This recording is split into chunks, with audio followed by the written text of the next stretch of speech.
Hello, everyone. Today is December the 13th, and I'm going to be reading Numbers chapter 11, and it's titled Fire from the Lord.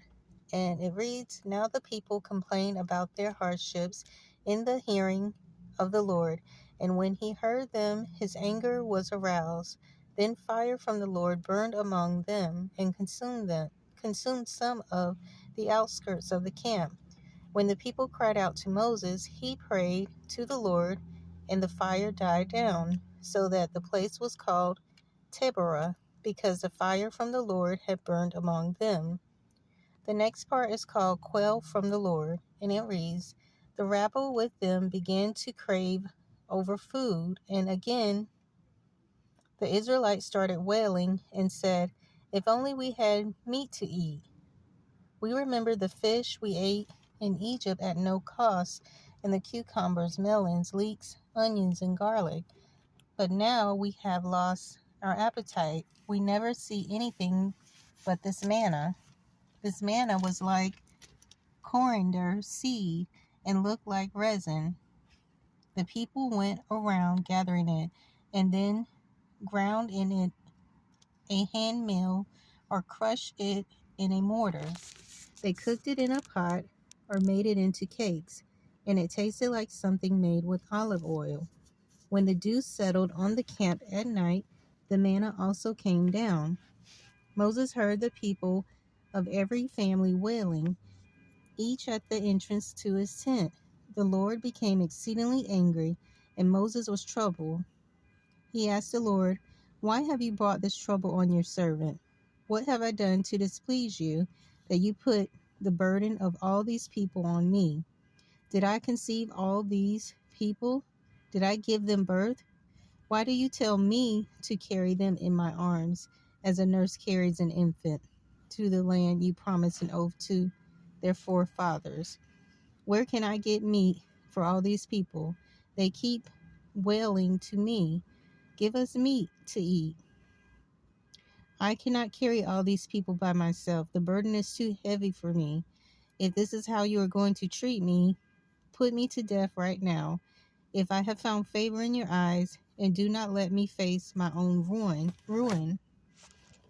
The Lord said to Moses, Bring me 70 of Israel's elders who are known to you as leaders and officials among the people.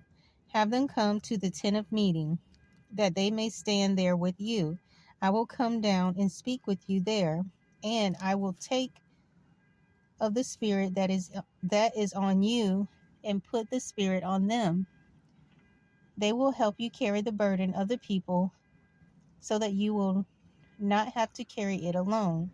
Tell the people, Consecrate yourselves in preparation for tomorrow when you will eat meat. The Lord heard you when you wailed, If only we had meat to eat. We were better off in Egypt. Now the Lord will give you meat, and you will eat it. You will not eat it for just 1 day or 2 days or 5, 10, or 20 days, but a whole month, until it comes out of your nostrils, and you loathe it, because you have rejected the Lord who is among you, and have wailed before him, saying, Why did we ever leave Egypt? But Moses said, Here, I am among 600,000 men on foot, and you say, I will give them meat to eat for a whole month. Would they have enough if flocks and herds were slaughtered for them? Would they have enough if all the fish in the sea were caught for them? The Lord answered Moses, Is the Lord's arm too short? You will now see whether or not what I say will come true for you. So Moses went out and told the people what the Lord had said. He brought together 70 of their elders and had them stand around the tent. Then the Lord came down in the cloud and spoke with him, and he took of the spirit that was on him and put the spirit on the 70 elders. When the spirit rested on them, they prophesied, but they did not do so again. However, 2 men whose names were Elad and Medad had remained in the camp.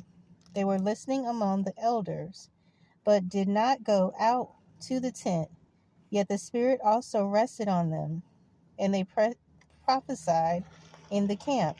A young man ran and told Moses, Elad and Medad are prophesying in the camp.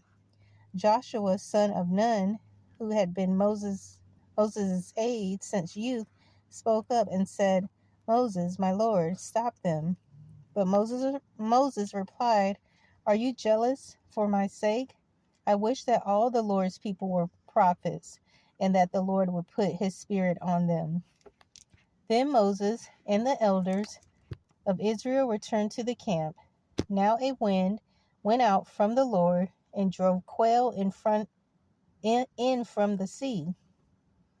It brought them down all around the camp to about 3 feet above the ground, as far as a day's walk in any direction. All the day and night, and all the next day, the people went out and gathered quail. No one gathered less than 10 homers. Then they spread them out all around the camp. But while the meat was still between their teeth, and before it could be consumed, the anger of the Lord burned against the people, and he struck them with a severe plague. Therefore, the place was named Kibroth Hatzavath, because there they burned the people who had craved other food. Because there they buried the people who had craved other food. From Kibroth Hatzavath, the people traveled to Hazeroth and stayed there. So that is going to be the end of Numbers chapter 11.